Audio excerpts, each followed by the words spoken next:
You're not making the policy. You're the ones that have to go out and carry it out, good, bad, or indifferent. Yes, sir.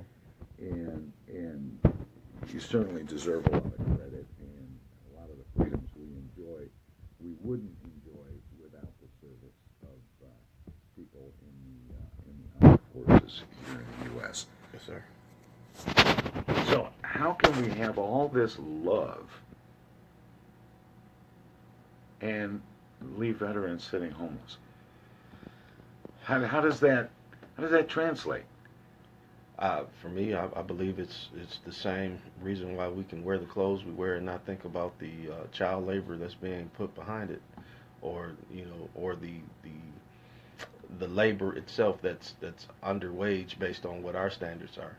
We don't look at it in the same facet. You get paid for a service, you do your service, and then no, that's it. As long as you put some bells and whistles on it and a ticker tape parade, then we did what we needed to do. Welcome home. Sorry, I gotta go. Right. Things like that.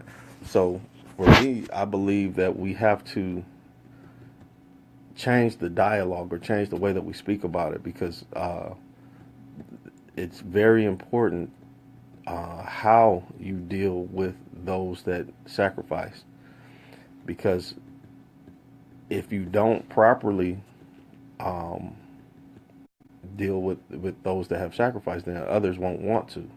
They won't want to take the call or make that call, and it'd be the draft would be more difficult if it ever came back. Because people would run from that. They would literally not want to be involved with that. It'd be like a coup type thing against what the process is. But it's about taking responsibility for the end of the action, even while you're writing the beginning of it. Well, there was a time, like in the wake of World War II. I mean, it was understood a lot of sacrifices were made Right. in World War II, not just by the men who served overseas, but by people here at home through rationing and buying war bonds, and I mean, there was this sense that everybody was in it, everybody was involved. Then when it was over, it was over. Guys came back home. Yeah, there were adjustment problems, as there always will be after extreme exposure to the things that they experienced. But by and large, the country sort of went back to normal. There was a post-war atmosphere.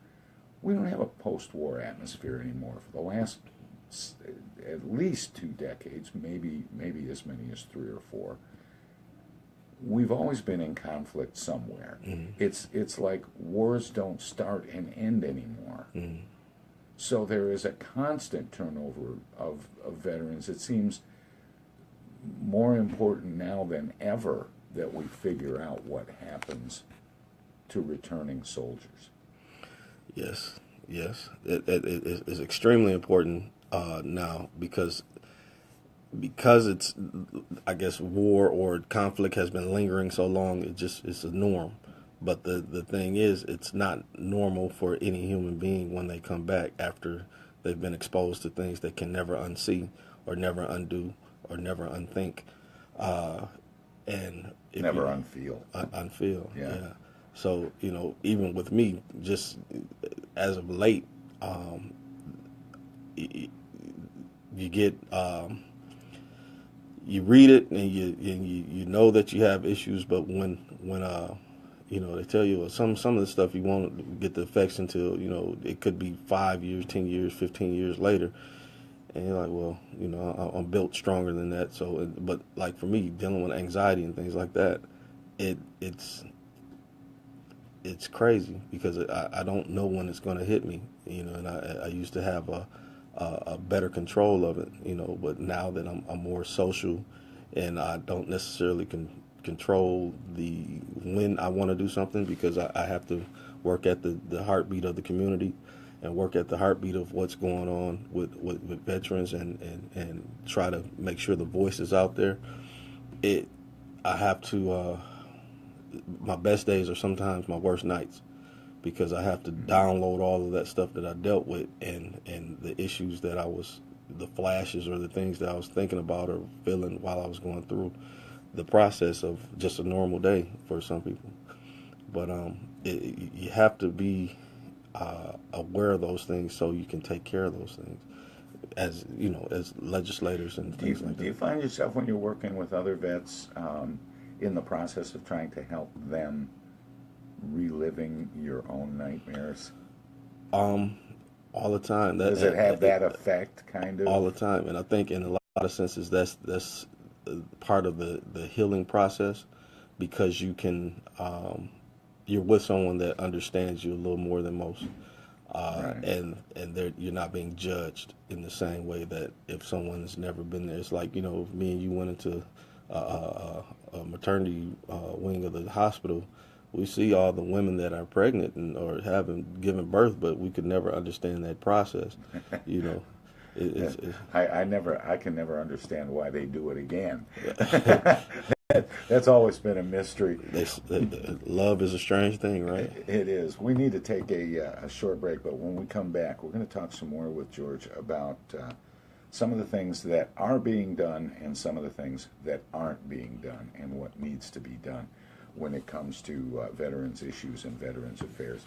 George, thanks for being here. We're going to take a short break. Let our broadcast partner squeeze a few words in edgewise. If you're streaming us on TomSumnerProgram.com, we're going to cut away for a few minutes as well. The Tom Sumner Program.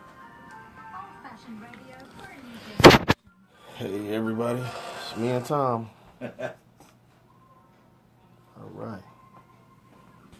The Tom Sumner Program is made possible with support from Flint Comics and Entertainment, the world's leading free comics and entertainment newspaper at flintcomics@gmail.com.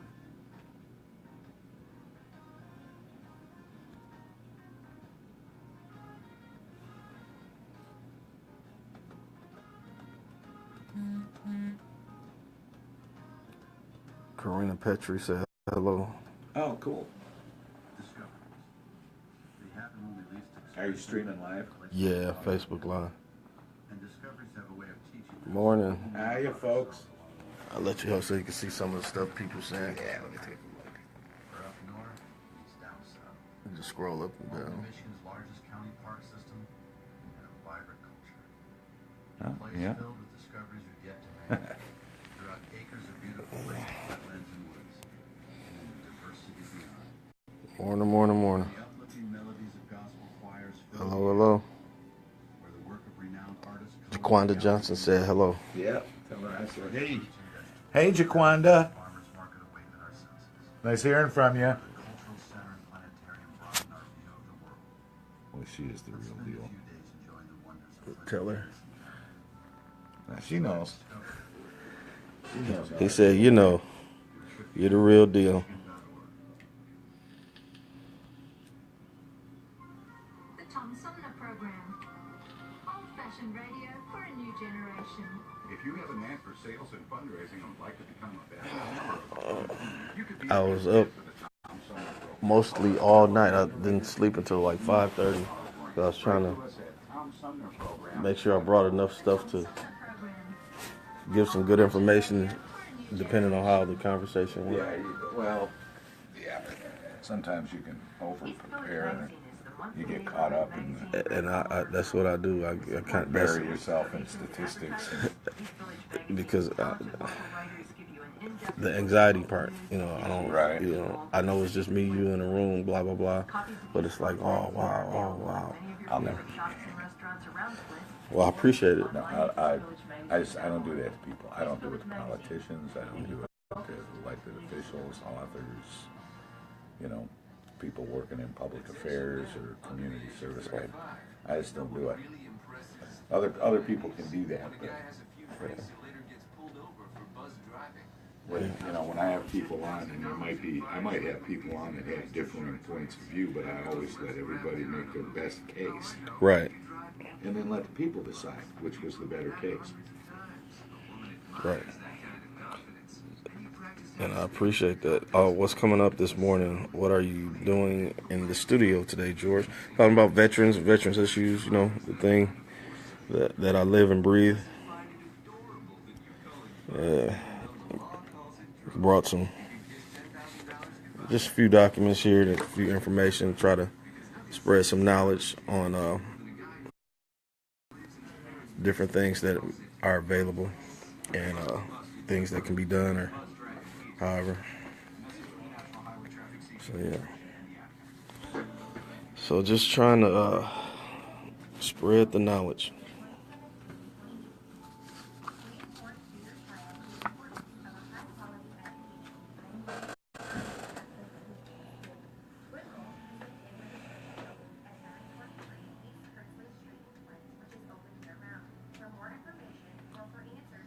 Quanda said, Tom is great. I enjoy being on his show. Got a little smile from Tom on that one. Old-fashioned radio for a new generation. This is Verge Bernero. You're listening to Tom Sumner. Stream us live weekdays from 9 a.m. to noon at TomSumnerProgram.com. Tom Sumner Appreciate it. Program. Appreciate it. Old-fashioned radio for a new Thanks, Mel. generation.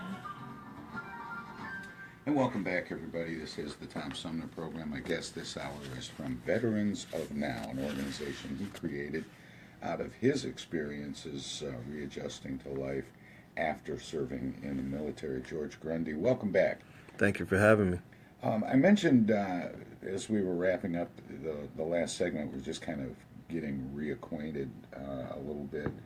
And I said I wanted to get into some of the things that are being done for veterans and some of the things that aren't. Let's talk first about some of the things that you've been able to do through the Veterans of Now organization and the work that you do, where you think you've been able to help and make a difference. What are some of the things that you've worked on?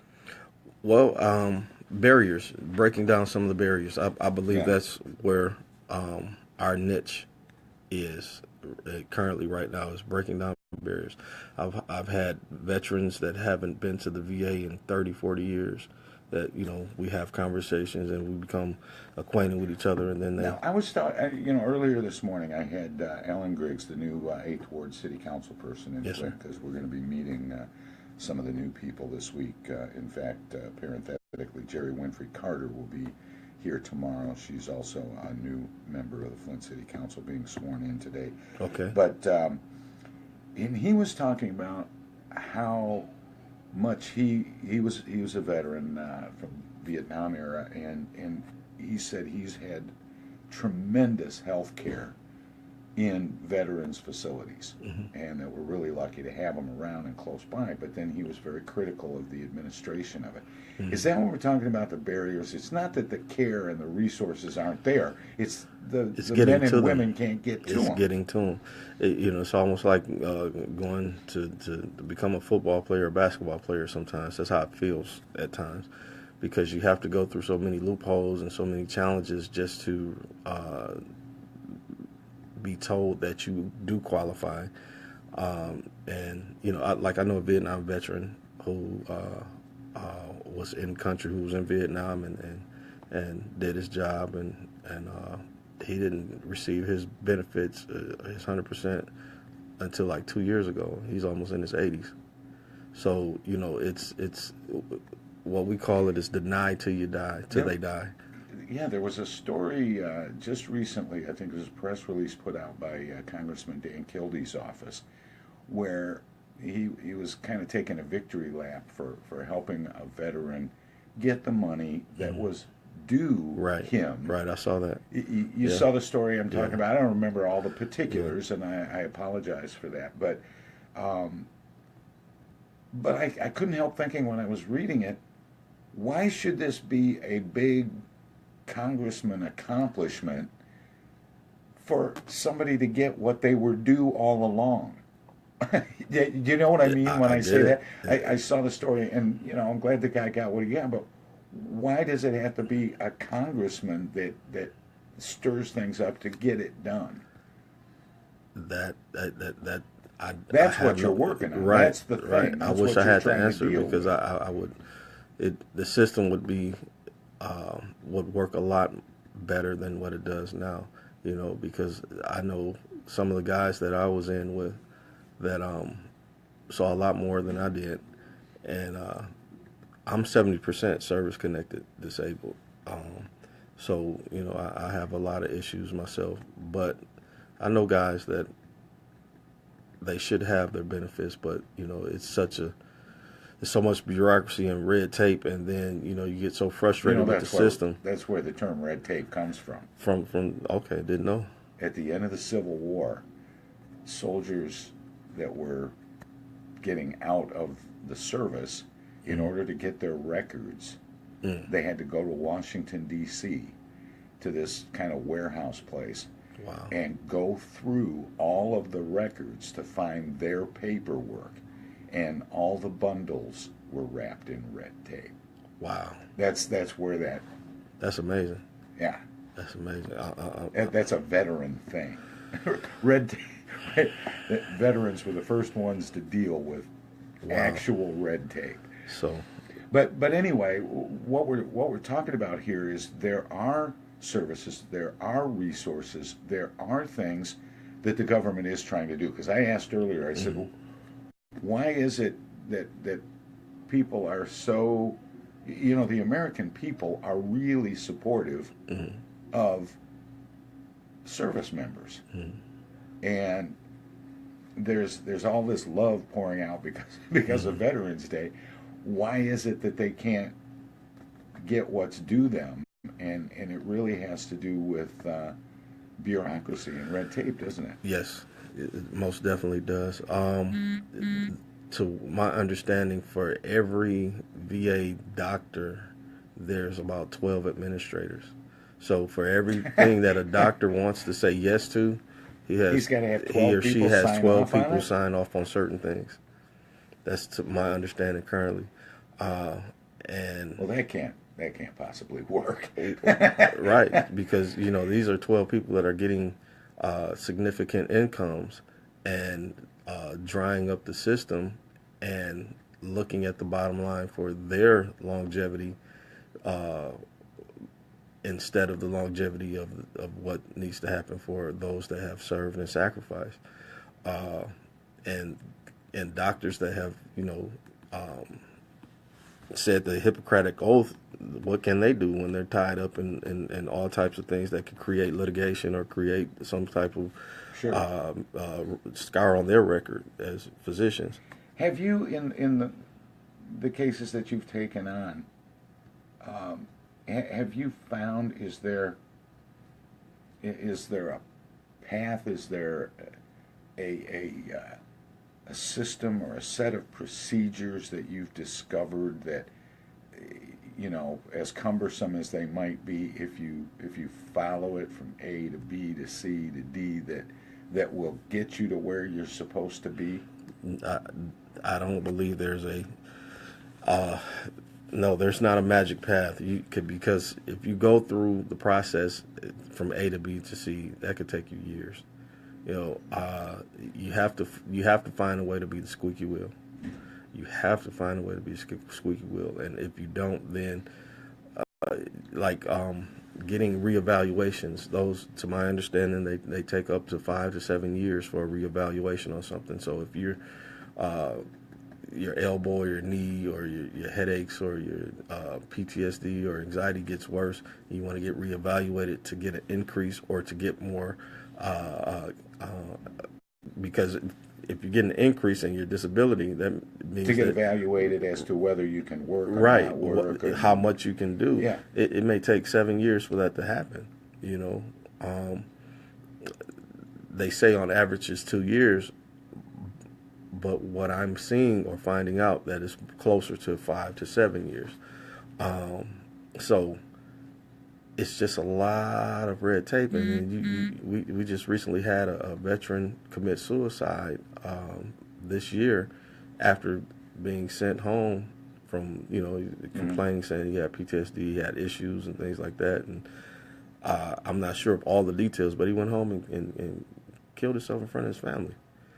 So the shadows, the things in your head, they're real, but when you can't get anybody to understand how real they are, you want to give them that full picture the same way you feel it. Do you think that the suicide rate among veterans, which I want to say I read somewhere or heard somewhere, 22 a day. 22 a day. Yeah, yeah. That are killing themselves. Is that? Do you think from your experiences that is a result of an emotional response to the horrors they've seen, or a frustration All from the above. trying to move forward? Anything you put in there, the pain. My grandfather, he was a Vietnam veteran. Every day that I would see him, because he suffered from Agent Orange, his leg, he was on a cane since I've known him, and every day he'd say, "Yep, babe, my legs are aching, but I'm still blessed." So he would walk, he would walk, but his walking for him was painful, and he was the type of person that before it hit him, he was running and walking everywhere in order to, stay fit, to stay military fit. He worked for the Flint Journal and all these different things, was very respected in the community. But as he got older, not because he was eating unhealthy, not because he was doing things that were adversely affecting his body, the Agent Orange started affecting him, and it was just pain for him every day.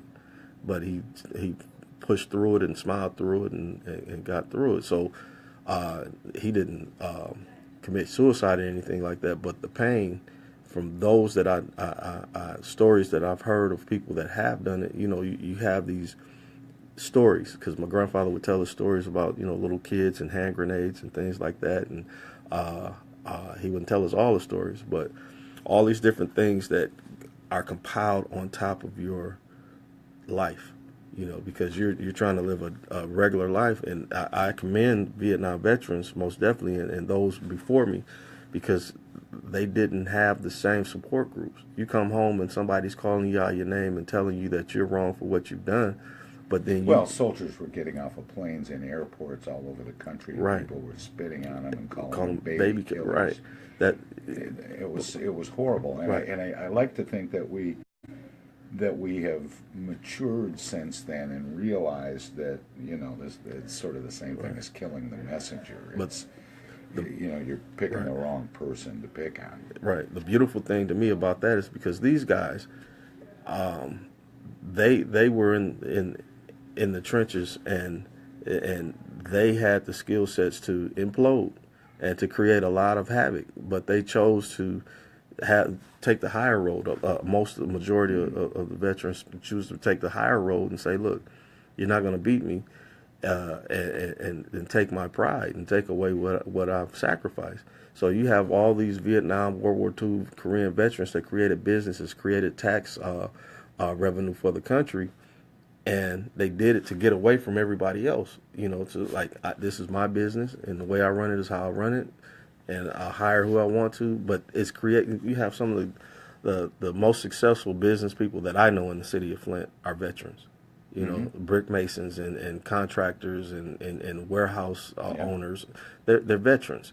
Because they take their life into their own hands, because after you've allowed yourself, or the government has taken you into its system, and now you want to have some control of your life, you do something that kind of gives you a little freedom. Which is a pretty good argument for employers to hire vets. But let's. I would say government contracting. This is sure. Michigan has a lot. We do over $3 billion in government contracting, and there's 10% set asides for veterans, and I don't think we've reached that number yet. I think we're about at 3 or 4% when it comes to contracts that are divvied out to veteran-owned companies. And we're at a perfect position and perfect time to be able to do business with veterans, and to they could double the number of contracts they're given, right, and still wouldn't have reached what they've set aside to do. But it can increase the tax base. It can increase the jobs that are, especially on this side of the state, because we're an hour away from international trade. So there's a lot of things that veterans bring value to. Let's talk about a couple of specific things without, without invading anyone's privacy. Yes, sir. But we'll talk about them in general terms, but specific cases, because I want to talk about your experiences since creating VON, Veterans of Now. Yes, sir. And if you could describe a success and a failure. What was something that you did that, where you were really able to help somebody and it really made a profound difference, and then the frustration of trying to help someone and just not being able to get there? Yeah. At one point in time last year, I spoke on behalf of a veteran in federal court. He was looking at about 2 to 5 years. The issue that he was charged on were things that were self-inflicted. He didn't impose anyone's life. He didn't cause any harm or danger or anything to anyone's life, and that was my argument. You're taking this person away from their family, and nothing that this person has done has affected their family adversely in the sense of where somebody's been harmed or something's been done wrong to his family or community. It's just things that need to be taken care of in a different way. This is a veteran. This person has a Gulf War veteran, so he's seen a lot of things and he's done a lot of things and it's on his record. So there should be a better way to address this instead of telling this person that you're going to lock him up for 5 years because some self-inflicted things because of the stuff that's going on. What kind of self-inflicted things? Drug use? Like drug Okay. use and things like that. But all at the same time, the person that I knew, this was the best so far. He's the best person to come through the doors and be an asset.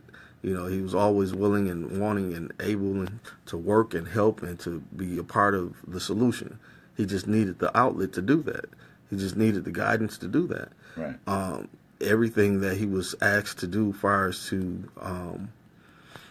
to get things right, he did in order to make sure that his paperwork was on point and that he showed that he was going on a path of correcting his mistakes. And that wasn't good enough for the prosecution, and they wanted him locked up. Even though he was going through Judge Barkey's veteran court system and all this other stuff, they were too fast to throw him away. That just didn't make any sense to me. And I based on the person that I met and had known, and how did that turn out? He moved. Once he got his situation together, he moved and went to a better location to where he doesn't have to deal with the same issues, the same circumstances. So he's doing great now. He's doing extremely great.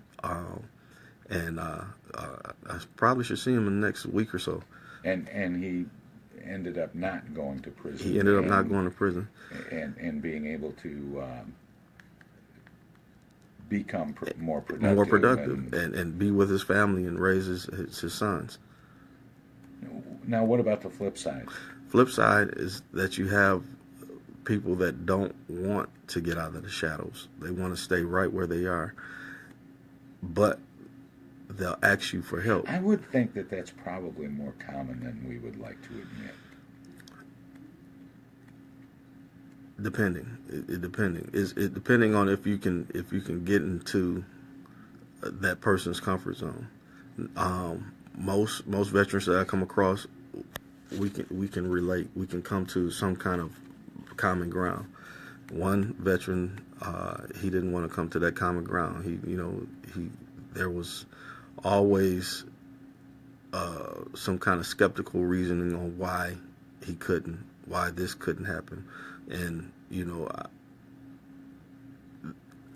I get it, because I get in those modes too. But at some point, you have to slap yourself in the face and say, I got to try something. This is not it, Right. Walking up and down the street in the middle of the night looking for the enemy is not going to help, even though it's because he was reenacting his steps. he wasn't doing anything to anybody, but he's just reenacting this stuff, just, being in the shadows, just not wanting to be around people. Just, you have a nice home, you have a nice family, but you won't go home. That's the extreme of having PTSD. And then if he was to be asked to be stopped by the police, then once they pull him up, his record shows all these different dangerous person because of his past. Because he has certain things on his records too, because he's very, because he's acted out and before. Yeah. But all of the situations that I know of that were explained to me, they were aggravated. It was because, this guy, the nicest guy in the world to me. And the only way that he's going to do anything is if you aggravate it. Because that's not the type of person. And maybe it's just me because I'm a veteran and I don't see the other side because he didn't want me to see it. But I never saw any traits of aggression or anything like that. Unless you aggravate someone or poke them, then most of the time, why? I've seen worse than you. Why am I going to respond to you? But you keep going, then I'm going to show you what I'm built like. So most veterans that I know that I've run across, we already know what we're capable of. So why should we respond? What are the kinds of things that would aggravate something like that? I especially want to keep in mind the person listening who might think, well, it sounds like somebody with a short fuse. No, not really. It's just sometimes people know more than what they really know. You know all these different things. You understand how the military process works, but you've never been in, so you don't know. You don't realize what a person had to go through. You don't know what boot camp was like unless you've been through boot camp. You don't know what being in the fleet is like unless you've been there. So people have a lot of opinions on things. And then, like, I was in McDonald's the other day, and a gentleman walked up to me, and because I had my hat on, had Marine veteran. And he just was talking about a whole bunch of stuff that he didn't know, but I just took it. It's like, okay, he's a big conspiracy theorist, anti-government. Right. We're doing all these different things. Okay, that's great and fine. And for me, I wanted to get out of the conversation, but I let him have his spiel. His wife was calling him, say, "Come on, we gotta go," but he just wanted to just talk. Now, if it was a bad day, I would have asked him, "Please, sir, I really don't feel like being bothered." But I try not to do that because people get more offended when you politely tell them to leave you alone than anything. And then that becomes an issue because people don't want to not have the ability to say what they want to say to you, because I guess it's a sense of ownership because the taxpayers pay, military personnel for what's going on. But I'm still an individual. I'm still a private citizen also. So I don't know if I answered that question. No, I think so. What I really wanted to try and zero in on is that it's hard work, trying to help people and to get some examples of how, when it goes well, what it looks like, and when it doesn't, what it looks like. Tom Sumner Program.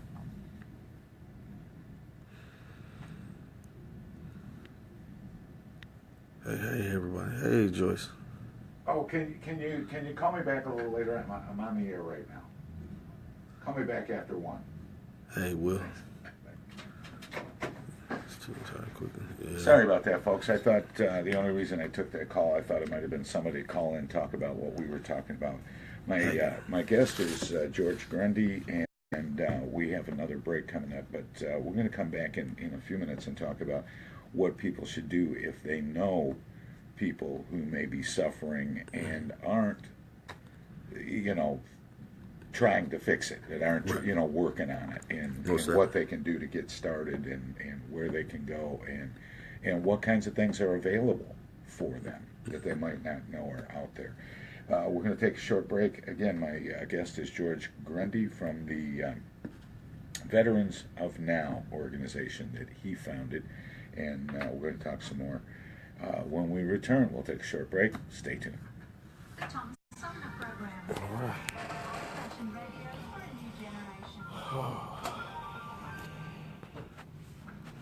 So we got a few responses and stuff. You know Joyce Hayachi? Who? Joyce. She's also a veteran. She's somebody you probably should interview. I wonder. Joyce, what's your last name?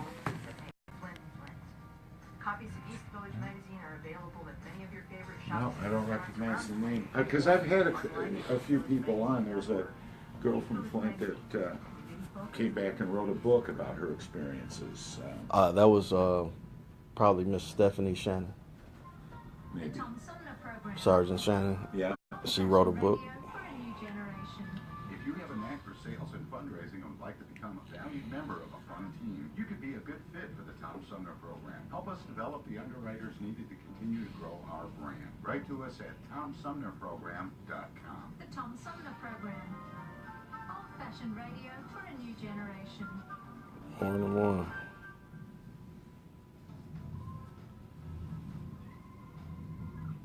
The Tom Sumner Program is made possible with support from Flint Comics and Entertainment, the world's leading free comics and entertainment newspaper at flintcomics@gmail.com.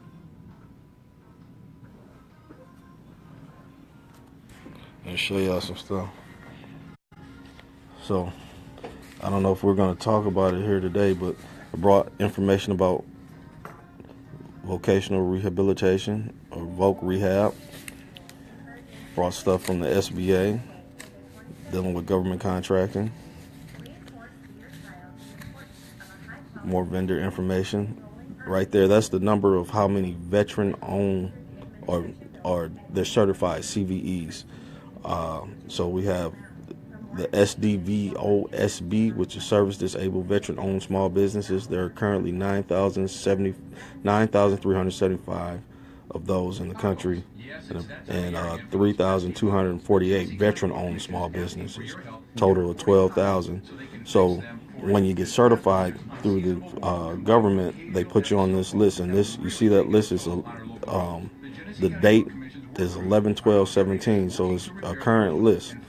So that's some stuff that I pass information to.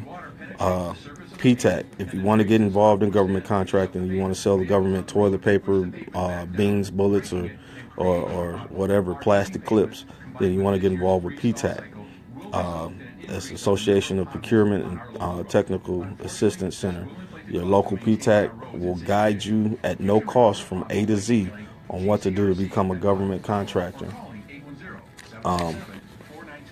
You have information on what the state of Michigan is supposed to have available to service disabled veteran preference. So there's supposed to be a 10% preference for veterans when it comes to certain things. You see, like qualified, look here, qualified service disabled veteran-owned businesses may receive up to a 10% pricing preference. So what that means is that if me and Tom are going for the same contract, he can be 10% higher than me, and I still win the bid because there's Or a you veteran. can be 10% Lower, excuse me, yeah, 10% lower than me. I get it. I said that I wrong. get it. 10% lower than me, and I still win the bid because Right. of the veteran preference. So there are a lot of things. You don't have to live in the poverty of disability. You can create a business for yourself and structure it to where it makes sense. Well, we got about 10 minutes, and let's focus on that. You want to stuff. focus this Yeah. stuff? Okay. So yeah, and then this is the booklet for veterans benefits and services for Michigan. So it's a lot in there. So The Tom Sumner Program is education, training, employment, life insurance, financial, so all kinds of stuff. stylist and lifestyle consultant. Fashion Buddha helps people become their own icon. That's So this is the state of Michigan's fashionbuddha.com or information booklet. 922-4501.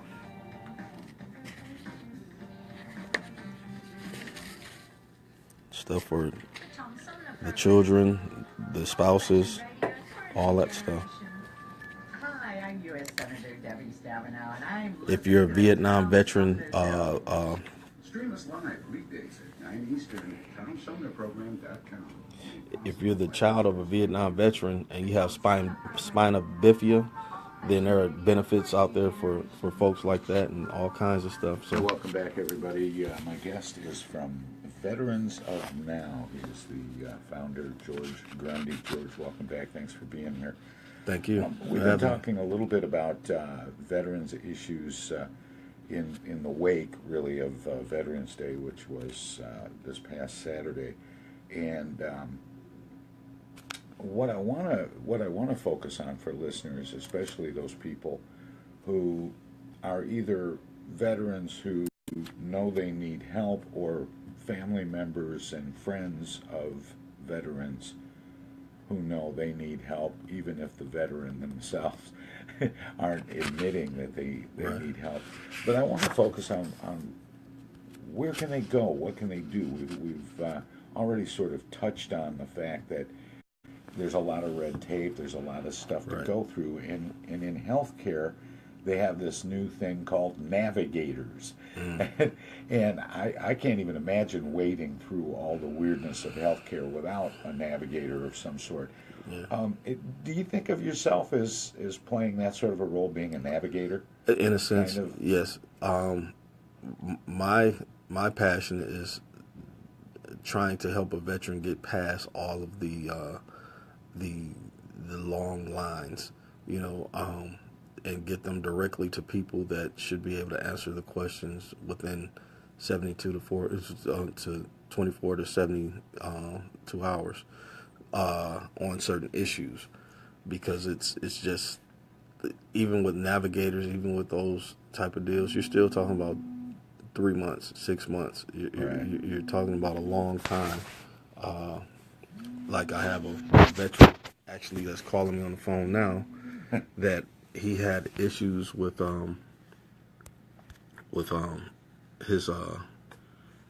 his child, and so there were some things going on, and he had to get some stuff going. So I connected him with different organizations around the city, Social Security office, the different VA people in the VA system that helped him get things done within about a week, and everything else was on him. He just, it would have probably taken him about 3-4 months, if not longer, just him going by himself. But we cut that time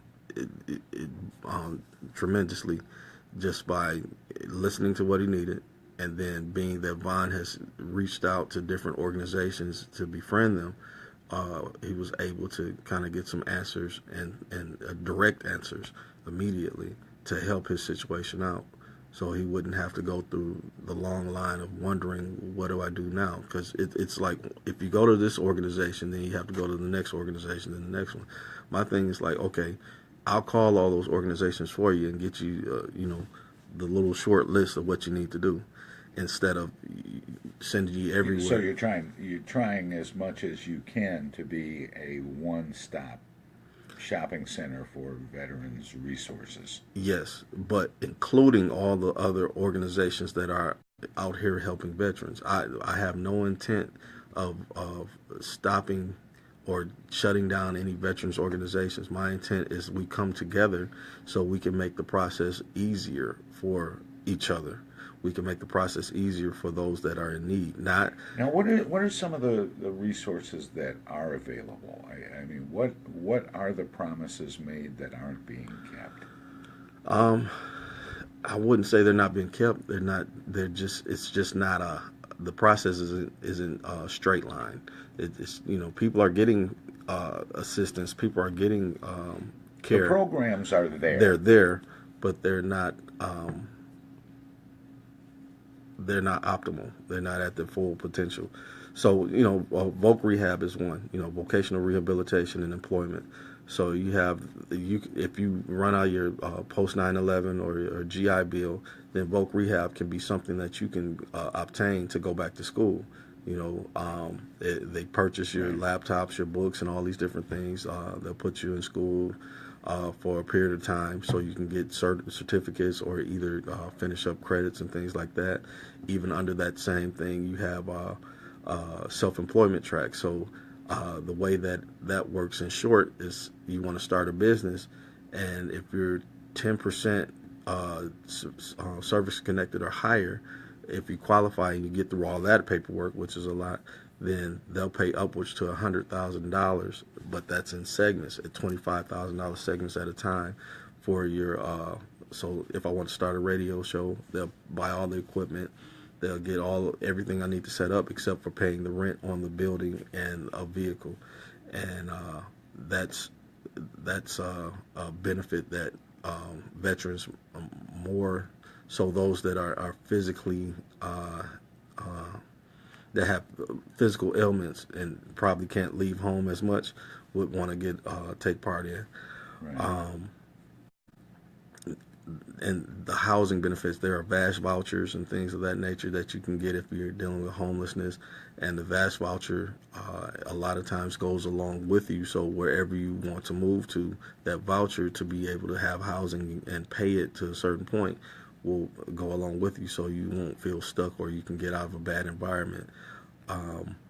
Also, there's the housing loan process. So once you qualify for that, you up to like $140,000, the VA covers you almost like a bank. So if you lose money in the bank, they cover that a certain amount of money. So there are a lot of different things. And then for your children, there are certain programs for education. Spouses, there are certain programs, employment programs also. So if you're a widow or a spouse of a veteran, then you can get preference also working for the VA. How do the people that come to you find you? Well, we have a Facebook presence. They can always call me, 734-686-4609. They can email me at veteransofnow@gmail.com. And I'm located at 608 West Court Street, across from the White Horse Tavern, next door to Totem Bookstore. Right. And check out that bookstore. It's a world-class bookstore. It is pretty cool. Yeah. But how are they coming to you? Word of mouth? Word of mouth a lot of times.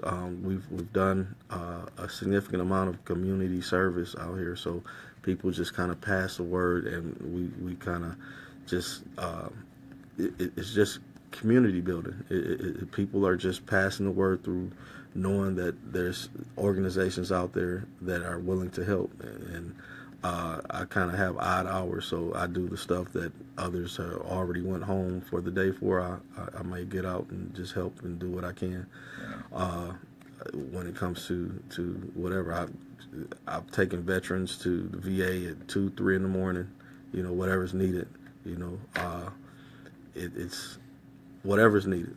I'm hoping to get to a point to where the organization is a 24-hour organization. I'm hoping to get to the point where Genesee County has a homeless shelter that is 24 hours accessible, and that we get some better services for our community, period, but most definitely veterans. And Flint, to me, is the unique spot to do it because we are the county seat currently. Right. And if anything needs to be done, and if anyone needs to show leadership, the city needs to show it. And we need to gather up the funding and the support and the things that are out there in order to make sure that we take care of the people that have taken care of us. You have to do that. If you don't take care of those that take care of you, then who's going to take care of you when you get to a point of help? Right, exactly. Well, fortunately for people in the Flint and Genesee County area, there is Veterans of Now. Yes, sir. And George Grundy. George, it was great to talk to you. Thank you. We'll do this some more as things come along. I appreciate it. I love it. And I think it'd be nice to talk to some veterans from time to time. Most definitely. And if you can hook me up, we'll definitely do that. But in the meantime, it was great to see you. Thanks. Thank you. All right. All right. Now, with that, we're going to go to, at the top of the hour here, we've got 5 minutes of news. Sean Cantwell at the news desk, and the news that we're following for you today.